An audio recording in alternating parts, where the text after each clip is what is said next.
Benjamin Franklin's social hack. In the 18th century, Benjamin Franklin was dealing with a wealthy and influential rival legislator who actively disliked him. Franklin needed his support, but direct flattery would be obvious and ineffective. So, he devised a brilliant, counterintuitive plan. He didn't do a favor for the man.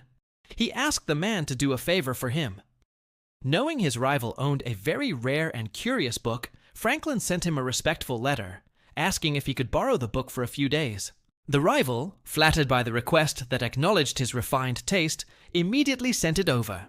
Franklin returned the book a week later with another letter, this one expressing his immense gratitude. The next time they met in the house, the man approached Franklin and spoke to him with a civility he had never shown before. They went on to become great friends for the rest of their lives. This wasn't a lucky coincidence. It was a masterful exploitation of a deep psychological glitch that we now call the Ben Franklin effect, deconstructing the counterintuitive principle. The effect is defined by this paradox. A person who has done you a favor is more likely to do another favor for you than if you had done a favor for them. This completely flips our common sense understanding of relationships. We think the path to being liked is to be a giver, to shower people with help, compliments, and favors. But this can often create a strange power dynamic, or even make people feel vaguely indebted or uncomfortable. The Ben Franklin effect reveals a more powerful path to connection. Allow someone to invest in you. When someone performs a favor for you, no matter how small, they make a small investment of their time and energy, and our brains are hardwired to justify our investments. This leads us to the core psychological engine that powers this entire phenomenon. It's not about the favor itself. It is about the story the other person, S-brain, tells itself after the favor is done. And that story is a product of one of the most powerful forces in the human mind, cognitive dissonance. This process of our brain rewriting its own feelings to justify an action is called cognitive dissonance. It's a glitch we've touched on before, but its role in the Ben Franklin effect is a masterclass in how our minds create our reality. Here's how the hack works. The why. Cognitive dissonance in action.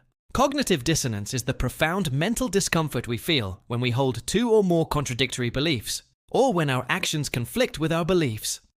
Our brain despises this state of internal contradiction and will work tirelessly to resolve it. Now, let's apply this to Franklin's rival. His brain was holding two conflicting ideas. Belief number 1. I don't really like or care for Benjamin Franklin. Action. I just went out of my way to do a thoughtful favor for Benjamin Franklin.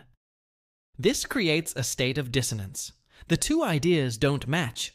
The rival's brain has to fix this contradiction to restore mental harmony. It has two options. It can't change the action. The book has already been lent. The favor is done. That is a fact. So, the only thing it can change is the belief. The brain, in a subconscious and automatic process, rewrites the code. The internal monologue becomes, you know, I lent him that book. It was a kind thing to do. Why would I do a favor for someone I dislike? It must be that I actually do like Benjamin Franklin. He is a man of refined taste after all, and our friendship is valuable. The brain justifies the action by inventing a positive feeling to match it. He now sees Franklin through a more positive lens, not because Franklin did anything for him, but because he did something for Franklin. He had to align his feelings with his actions, and the result was a genuine change of heart. The Ben Franklin effect in the modern world. This isn't just a historical curiosity.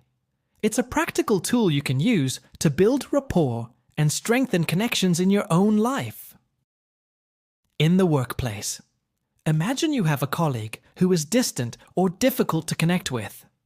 Instead of trying to win them over by offering to help them, try asking for a small, specific piece of their expertise. For example, hey, I know you're great with spreadsheets.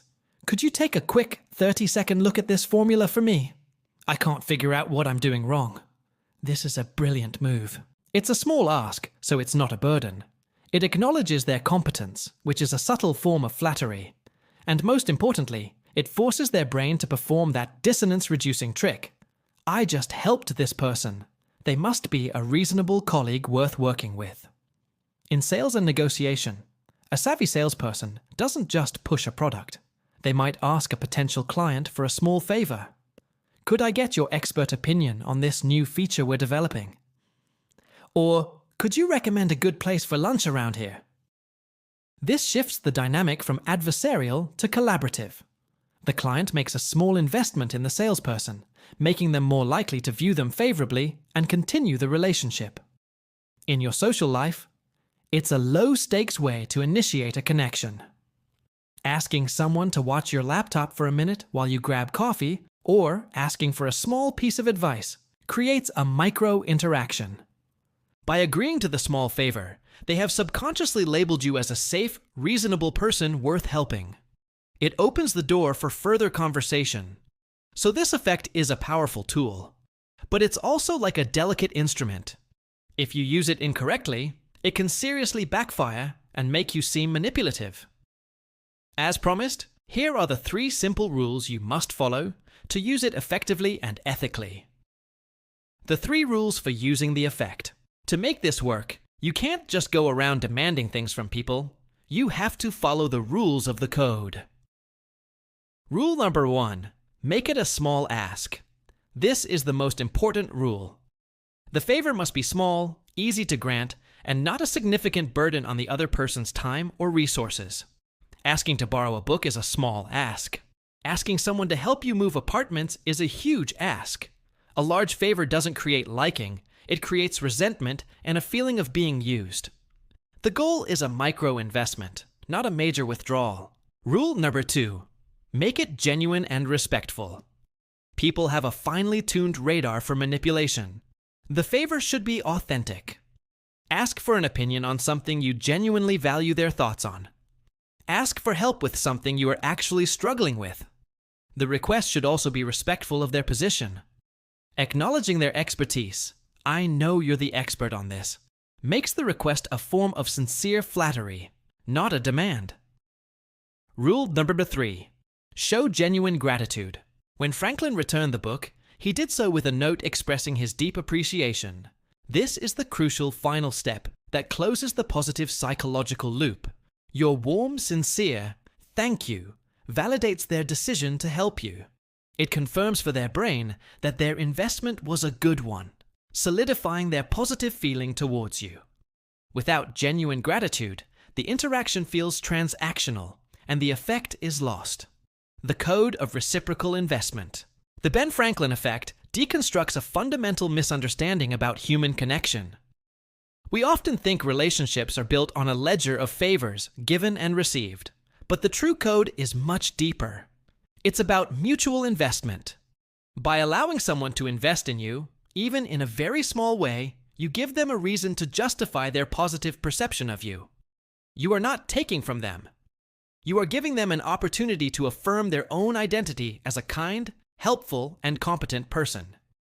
It's a powerful reminder that sometimes the best way to build a bridge to someone is to ask them for a single stone. This counterintuitive code is everywhere once you know how to look for it. Have you ever experienced the Ben Franklin effect in your own life, either by asking for a favor or by doing one? Share your story in the comments below. And if this video gave you a new tool for your social toolkit, hit the like button to help others learn this fascinating psychological principle. Thank you for your time and attention.